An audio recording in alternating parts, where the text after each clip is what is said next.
Thank you for coming to Gateway to the East exhibition in Olin Library at Washington University. And my name is Zhao Ma, and I'm Associate Professor of Modern Chinese History and Culture in the Department of East Asian Language and Cultures. And I'm also one of the curators for this exhibition. Hello everyone, I'm Lingran Zhang. I'm also one of the co-curators of the exhibition. So I was a WashU alumni graduating in 2021. I'm currently a PhD student in museum education at The Ohio State University. Hi, I'm Miranda Rectenwald. I'm the curator of local history at University Libraries here and was also a co-curator. Delighted to work with this team.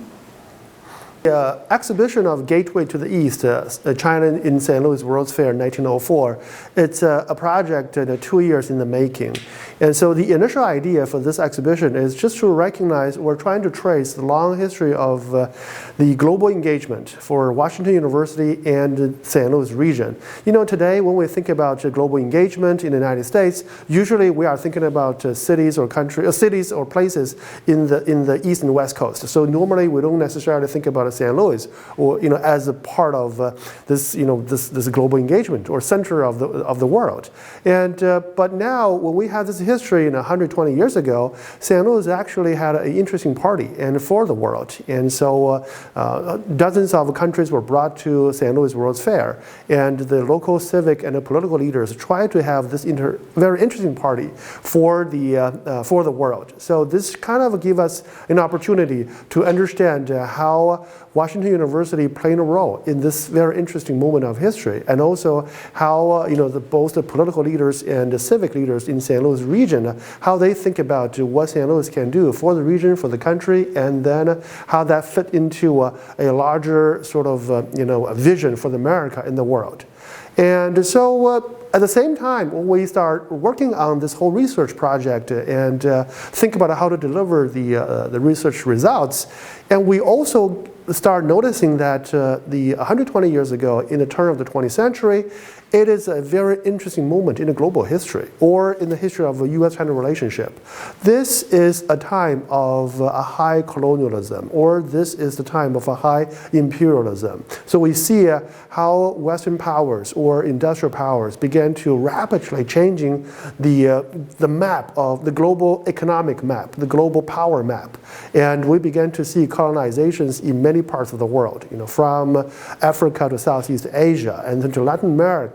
So that's why when we think about this entire project, we began to handle very important but very difficult topics. Things like racism, things like colonialism, imperialism, Orientalism, and capitalism. Right? So that's why it's kind of interesting for us as the curators and the researchers to take into the considerations of all these global forces that rapidly changing the landscape of early 20th century, and then see how a piece of local history, this World's Fair in 1904, really can provide an important window for us to reinvestigate the complex meaning and sometimes the controversial legacy of this World's Fair.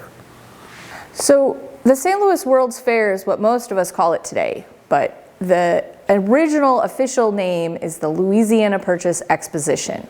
And the fair organizers planned on having this happen in 1903 to coincide with the 1803 anniversary of the Louisiana Purchase. So even the content and theme for the fair is tied up in colonialism from its very beginning. And so the thing that many people forget is that the World's Fair was an enormous space. It encompassed all of what is now Forest Park, plus the surrounding area of the DeMunn neighborhood, the Y down South 40 area, all the way to Forest Park Parkway, and what we all know as the campus of Washington University. And in fact, because of many overlaps between business leaders who were involved with organizing the fair here in St. Louis and the organizers and Board of Trustees of Washington University, it was arranged that the campus property, which had just been purchased, and the buildings of the original campus, which was just being constructed in 1901 and 1902, that those would be leased to the fairgrounds for use during the fair, And then after that, in 1905, the students moved in. And so we have a map that shows where all of the things associated with the Chinese exhibitions were located, because while you will learn about the Chinese pavilion, which was the centerpiece of the delegation, there's also art displayed in the Palace of Fine Art, many items displayed in the Palace of Liberal Arts and the Palace of Manufacturers, and then also along what is now Forest Park Parkway was an amusement park district called the Pike, and a separate area called the Chinese Village operated there that was more focused on entertainment, but still had an element of cultural education. So when we think about how we sort of document the history of the fair, and also especially how we share our findings, and we are thinking exhibition is a very important venue. And so, but then how do we tell the story of the fair through the exhibition? And then we decided eventually we're going to use 6 individuals. So we try to use these individual experiences. So these are the people coming from China, or sometimes these are the individuals who play a key role in bringing China to this fair. And so we try to use their own experience, use their own voices, and to retrace, to document the history of China's participation in the fair. And so among those 6 individuals, the first one we want to highlight is this man, David Francis, here. And so David Francis is, his official title for the fair is the president of the St. Louis World's Fair. But also he is a quite important figure in the local and regional history, and is to a certain extent in the national history. He served as the mayor of St. Louis, and then the governor of the Missouri, and later on become the Minister of Interior and for a presidential administration. And also, it's quite interesting, he became the last U.S. ambassador to Tsar's Russia. So he witnessed the Bolshevik Revolution in Russia. And so this man is interesting because and there's 2 reasons why he is very interesting. One is, for him, the fair is very important to business opportunities. So he is trying to understand how to grow capitalism in this fair or through this fair. And because at the turn of the 20th century, America began to not just industrialize its own economy, but also began to really grow this economy nationally and even beyond the national border, and from the Atlantic Ocean into the Pacific Ocean. So America has become a sort of a new Asiatic power in that sense. So for him, he fundamentally believed that the age of the 20th century, the 20th century is an age of capitalism. And then St. Louis, even though it's in the middle of the sort of in the middle of the country in Midwest, but St. Louis have a geographical advantages in David Francis' mind. There is the Mississippi River coming from the north to the south, and also there's a transcontinental railroad. And so these provide an important trade network for the city to grow itself. That's why for David Francis, he fundamentally believed that the fair can bring all this important business opportunities to this region, and then St. Louis will be an important part of this growth of this national capitalist economy in the 20th century. And also, it is important to recognize that for David Francis, he has a diplomatic career, or in a sense, he is a diplomat. And so for him, the reason why he reached out to China, trying to really invite China into this fair as a participating member, is because in his view that if the U.S. wants to build its own global capitalist empire, or even its global colonial empires, China is an important piece of this future development. And so China is a country with tremendous population and a huge country. And so for David Francis, he fundamentally believed that for the future of the U.S. empire, quote unquote empire, so China has to be a part of it, and the U.S. has to be U.S. has to go to China. And also we understand that the fair took place in 1904. This is also an important moment in the bilateral relationship between U.S. and China. This is the age we call this open door. And so the United States proposed an open door policy towards the China. And the rationale behind that, or the meaning of the open door, is China will be kept open for international investors. And for, this again is a sort of a China will be kept open for, all major Western powers, because, this is the age of imperialism. China just coming out of this Boxer uprising. So there are multiple imperialist powers they already had a permanent presence on China, through the grab territories, have, foreign concessions, and force China to sign treaties after treaties. And so the US was very late in this game, and because of the Civil War and other things. So when the US sort of showed up on the shore of China at the turn of the 20th century, and so he really wanted to make sure that China would not be monopolized by any one single foreign power. Instead, China should be kept open to everybody. So that's why for Francis, he believed that to invite China into the fair is kind of create an opportunity and to show that China can be open to the United States, and the U.S. can do something for China.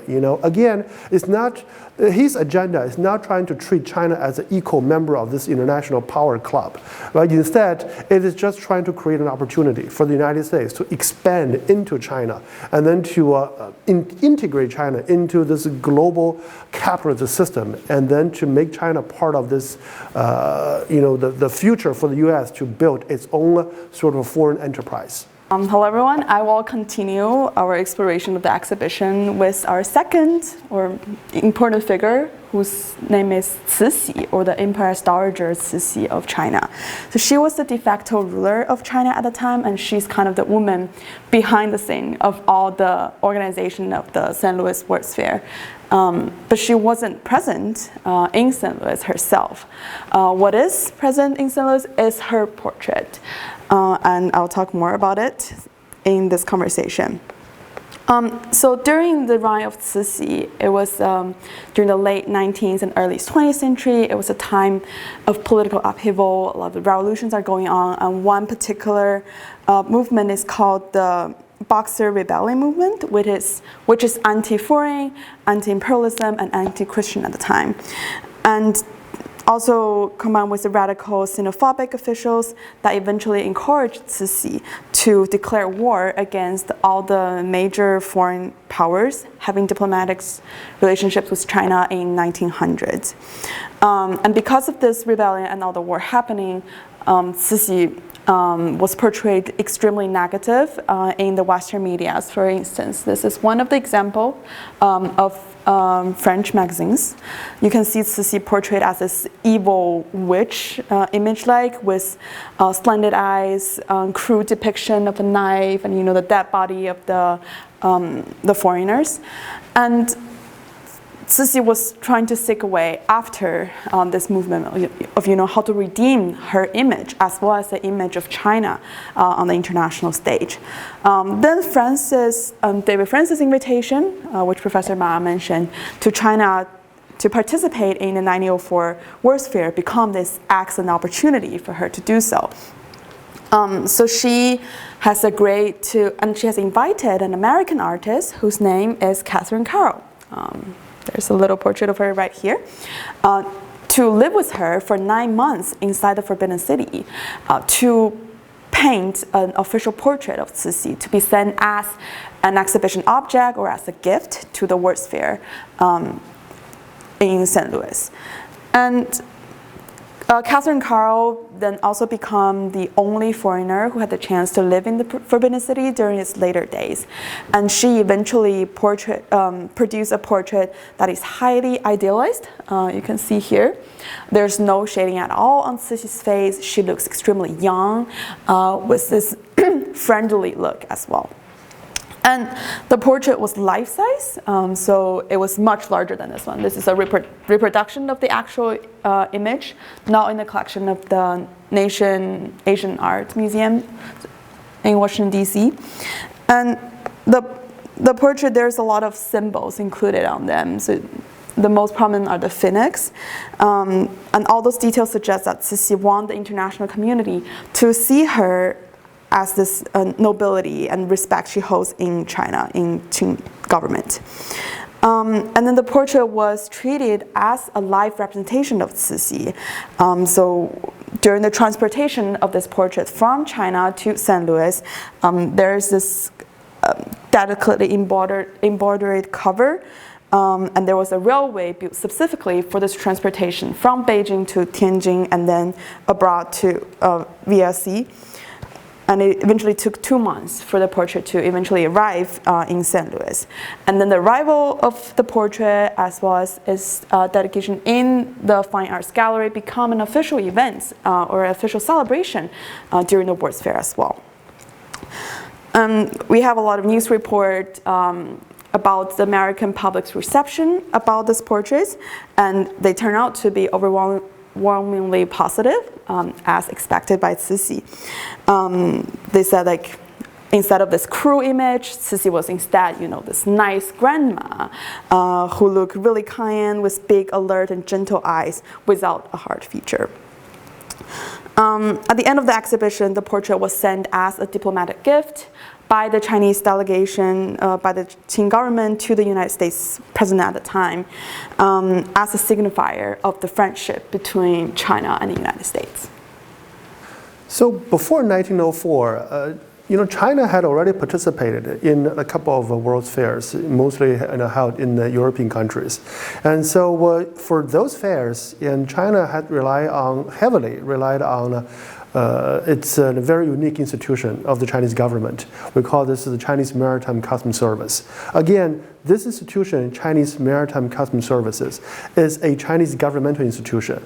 But quite interesting, this is also an institution controlled by foreigners. The whole thing is the result of the modern treaty systems, because China suffered a series of defeats in the hands of foreign powers, starting from the mid-19th century. So in order to make sure that China, the Chinese Empire, can pay the indemnity, so the foreign powers began to help China to create this sort of a maritime service, so to collect import taxes. And so those import taxes will be used to pay for the Chinese indemnities to those foreign powers. So that's this sort of institution.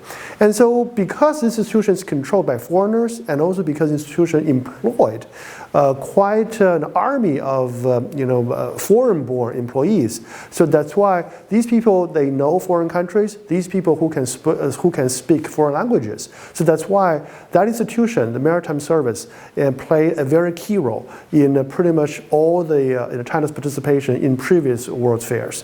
So what we can see here, Percival, he is an interesting person, and he is a French guy born in France, but he was hired by the Chinese Imperial Customs Services and worked for the Chinese government under a British servant, actually.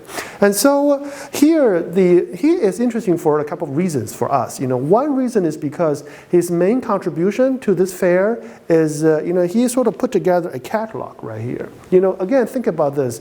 There's hundreds of thousands of items has to be brought from China to this fair. So what should be brought to the fair, right? And how you organize them, how you use those items to tell a China story to this international audience. So these are the major questions he and his colleagues has to figure out before they even come to St. Louis. So what he did for this catalog is instead of just kind of going by different types of items, right, or different categories of items. The main organizing theme for him is he arranged this whole thing according to treaty ports. Okay? By treaty ports, it means these are the Chinese commercial hubs, most of them. Okay? But those are the Chinese cities, but also open to foreign trade. Okay? And usually is a piece of land in that treaty ports. Okay? And so they are still legally the Chinese land, okay? But they were run by foreign authorities. So they are kind of above Chinese law. So usually for foreigners living in those Chinese treaty ports, they are above Chinese law, and they don't pay Chinese tax. If there's any troubles, legal lawsuits happen between a Chinese citizen and a foreign citizen, those disputes will be handled by foreign court according to foreign law. So you can tell this is a sort of a system for a colonial control over an important part of China. So when he put together this catalog and trying to categorize everything he brought to to the fair, and actually the catalog provided an interesting window to see how China was reorganized through a lens of colonial resource extraction. So in a sense, it's his catalog just showcase how the Western powers, reconceptualize the importance of the Chinese economic resource, and then how they can build railroads and other modern forms of communication systems in order to expand, in order to solidify the colonial control of Chinese economy.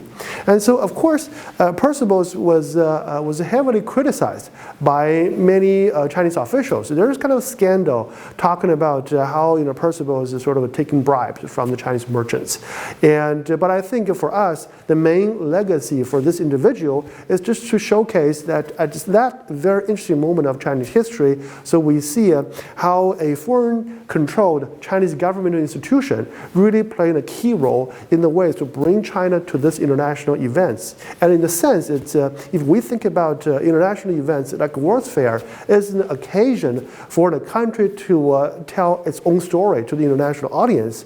But then at this very moment, in the late 19th, early 20th century, and the China story is not necessarily something that can be told only by China, right? And so this is a story in many ways, and so it's sort of the way of the story to be told is actually controlled, or in large part, by the foreign power.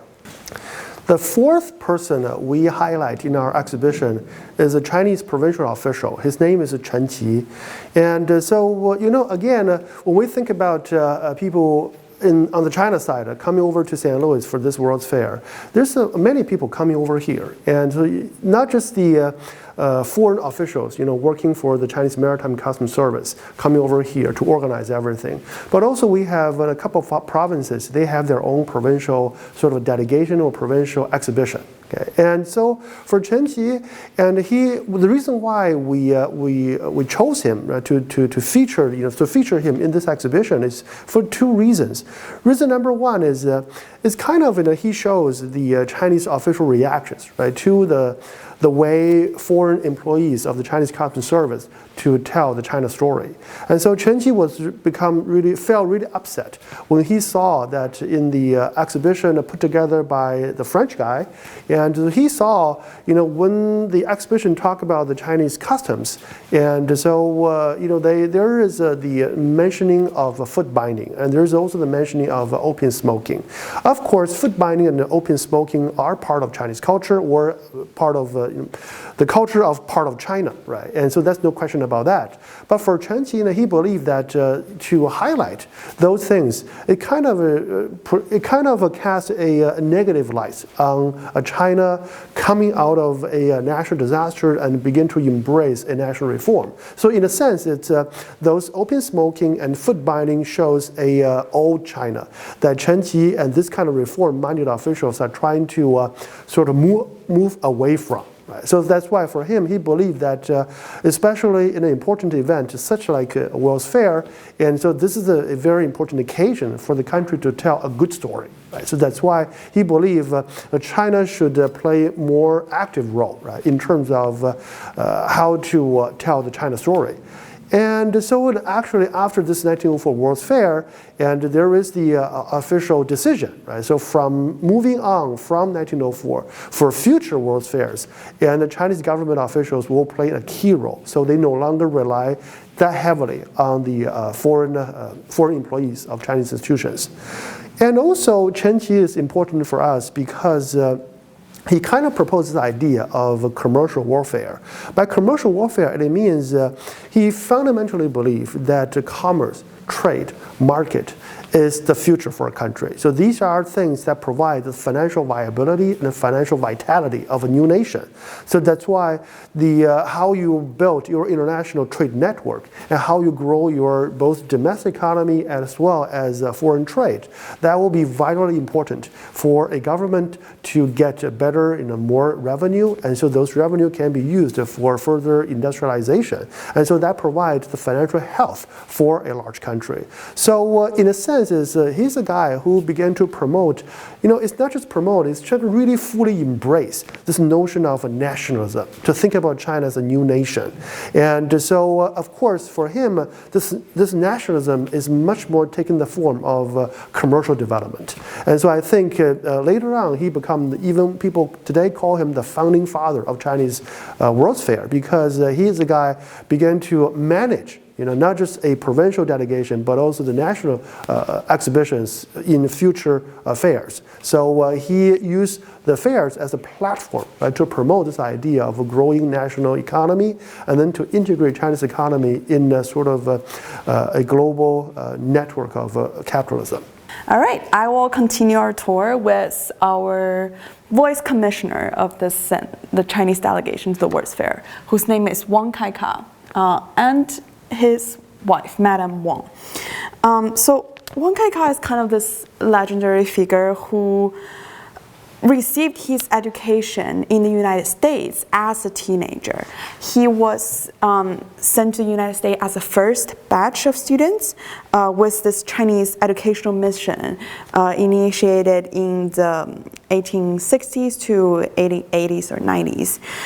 It is a groundbreaking educational initiative proposed and managed by reform-minded officials during the self-strengthening movement in the late Qing dynasty, which aimed to send students, Chinese students, abroad to study the English language, the science, technology, and social sciences, which were believed to be vitally important for China's industrialization and institutional reform.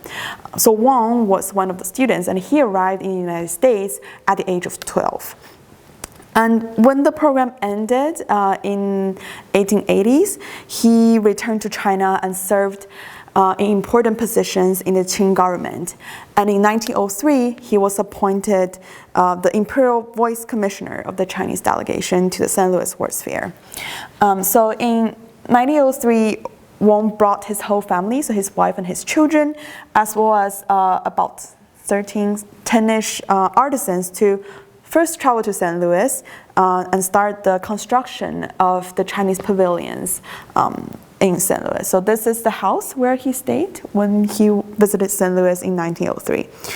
And during the World's Fair, Wang Kaika served as the official interpreter for Prince Pulun, and he also spoke actively during the World's Fair against the Chinese Exclusion Act that was in place at the time, as well as the discriminatory treatment a lot of the Chinese received in the United States.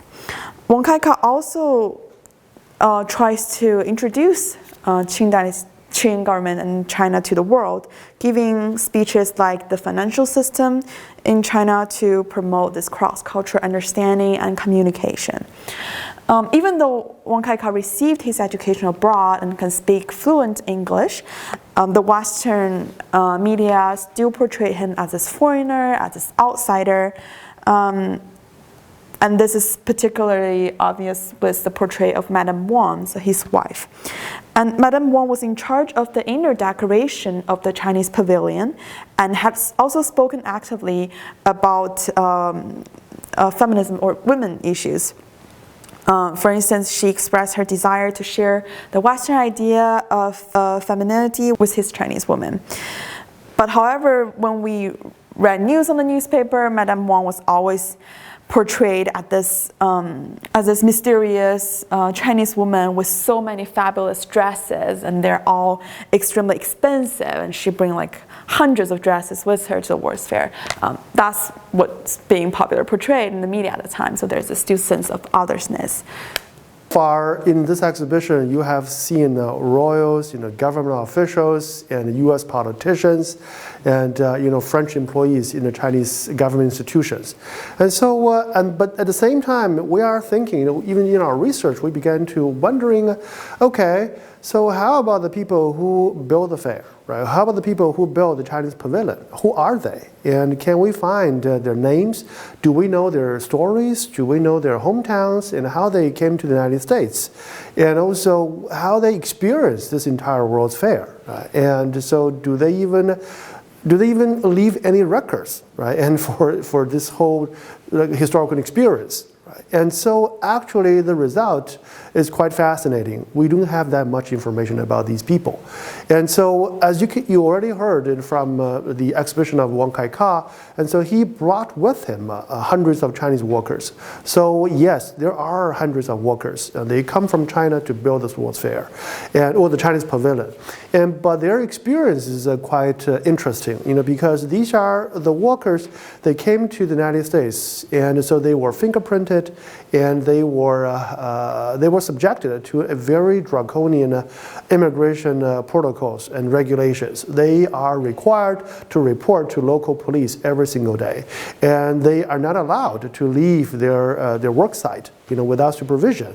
And also, if they fail to report to local police in 48 hours, they will be considered as a fugitive and then subjected to deportation. So you might wonder why, why these Chinese workers, they have to go through such a draconian immigration control. It is precise to tell us the interesting historical moment of Chinese Exclusion Act. So the U.S. Congress passed that domestic law to prohibit the Chinese laborers from coming to the United States. Of course, the history of the Chinese Exclusion Act go all the way back to late 19th century. So at the time when there is a kind of labor dispute and xenophobia and anti-foreign sentiments in the United States and also in the U.S. domestic politics. And so the result of that is Chinese laborers were considered not to be allowed, right, to join the American expanding industrial workforce. And so we are trying to just piece together information from a variety of sources, from the Chinese government archives and to the U.S. archives, because it is very interesting. Again, this is the age of Chinese Exclusion Act. So Chinese workers were by law, by U.S. law, not allowed to come to the United States. But because they have to come, somebody has to come to build the Chinese pavilion. So that's why the Chinese government had to negotiate a kind of special venue and with the US State Department to allow Chinese workers to be brought into the United States. And so, but of course, as the a part of that system, Chinese workers, they were subjected to all this draconian immigration protocols I just mentioned to you. And so it is kind of interesting also to see what happened to the Chinese Americans in St. Louis at the time. According to the city census, we know that there are about 300 plus Chinese immigrants, all Chinese living in St. Louis. But again, we don't have that kind of a record to show how much there's engagement between the Chinese delegation and the Chinese community in St. Louis. And we don't have that kind of much record to show us even how this Chinese community in St. Louis, did they ever come to the fair, right? How did they enjoy all the entertainment provided by the fair? We don't know that. But I think at least to have this, this one case to highlight a portion of the experience of Chinese workers and the miserable situations they were put into, and that kind of show us recognition of their contribution to the fair. And then we're trying to give more voice to people who have no voice in this entire system. And that also kind of tell us an even bigger story. The story is how we understand the racism, back in the 20th century, early 20th century, late 19th century in America. So throughout this entire fair, it actually shows two forms of racism. One is the way we call, from the experience of Chinese workers, we call them the kind of the vulgar racism. That racism is quite pervasive. So these are the non-white, sort of non-Western people, right? So they were considered as inferior, both technologically, politically, culturally, and even genetically. Right? And so then throughout the fair, and we do see things like in a human zoo, right? You bring in Aboriginal Africans, and then you literally treat them as like assignment animals, right? And then so that's this kind of a racist understanding is an important kind of a thinking, or an important undertone of this entire fair. And so this vulgar form of racism really trying to keep the non-white foreign population away from American civic politics. So they were not to be allowed to join the industrial force. They were not to allowed to be to have a political voice in American political process. Okay.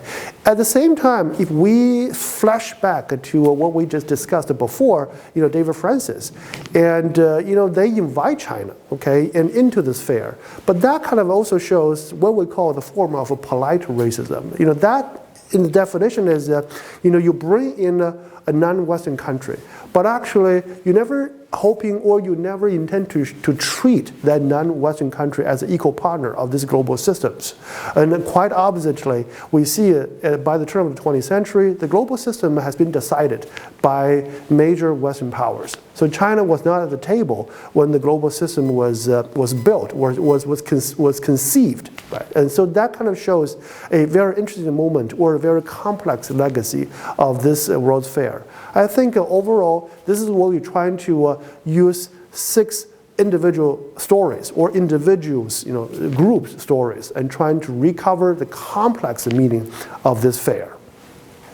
So one of the challenges of this exhibition is to try to bring to life the just grand scale of the Chinese portion of the World's Fair, which of course was itself very large. And we were very fortunate to have the assistance of many local institutions and some farther afield to lend us objects to display for this exhibition. And of course, the largest is this model of the Chinese pavilion. This model was lent to us by the University of Missouri St. Louis Mercantile Library. It was built in 1903. It was built in 2003 to look like that was built in 1904. So it was built again for 100 years after the original pavilion was built. And it is a modern representation of what would have been the Chinese pavilion at the World's Fair.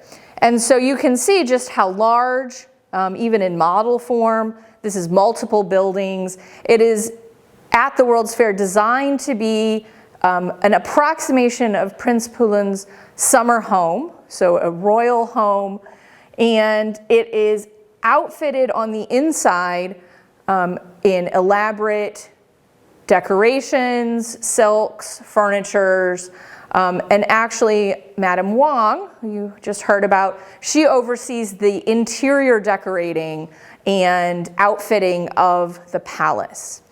Now, one of the things that then occurs is because it was, of course, outfitted to be a palace, but the World's Fair was open to hundreds and thousands of people who were visiting. And very quickly after the fair opened, it was noted in the newspapers that the interior decorations, the furniture, was getting damaged by the groups of people just coming through who were not accustomed to being in a palace. And so it becomes the only attraction within the World's Fair, other than the amusement park type rides on the edge. It becomes the only attraction at the World's Fair where a ticket is required for invitation to come inside the attraction. So that way it would help control the crowds. And by all newspaper accounts, fairgoers, even that didn't have a ticket, were still quite happy to see the outside and the elaborate architectural decorations. So we were very fortunate to have a original ticket lent to us by the St. Louis Public Library, who they had the ticket of the then president of the St. Louis Public Library, who had received an invitation for himself, his wife, and his family to come in. We also were very lucky to have received the donation of some of the original interior panels that were inside of the Chinese pavilion in 1904. And these come to us from a few different locations. The smaller ones were donated by actually the grandson of a former Washington University chancellor. Teddy Ulrich donated those to us. And this larger panel came to us by way of the Missouri Botanical Garden. Their archives had received it in the 1970s from a Washington University professor who had salvaged it out of a building and storage on campus. And I bring this up because it turns out the history of the interior of this building dispersed far and wide. So at the close of the 1904 World's Fair, the Chinese government donated the elaborate portrait you saw of Cixi. That was given to the US government. Everything else, the pavilion, all of its contents, and anything that the Chinese delegation did not take back home with them was donated to the city of St. Louis. And the entirety of the fair was never intended to last. And so the Chinese pavilion and all of the other buildings, with the exception of the few buildings intended to be permanent, which there were only two, all of those buildings were salvaged, taken apart, the pieces sold for reuse, the lumber, the plaster. And a 1970s history of the World's Fair, a local author notes that of the elaborate wooden pieces in the Chinese pavilion, that in the 1970s, every antique shop in St. Louis had pieces of this for sale, and that they graced homes all throughout the area. So I'll close with just saying that while photographs are definitely an important part of this exhibition, we were very lucky and fortunate to have been loaned items from a number of individuals and organizations, including WashU alum class of '73, Bruce Millinger, University of Missouri. Also, we were lent replica copies of official documents from the first historical archives of China.